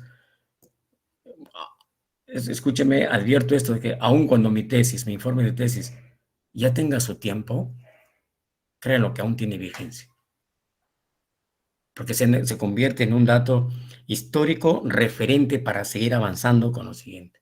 No puedo desechar ese tipo de conocimiento. Le correspondió, naturalmente, a un tiempo determinado, pero sí ayuda. Sí ayuda. Bien, colegas, gracias, mi estimado Hugo. Gustoso de participar de esta manera. Gracias, Margarita. Nos miraremos mañana, pues. Muy amables, gracias. Buenas noches, hasta mañana.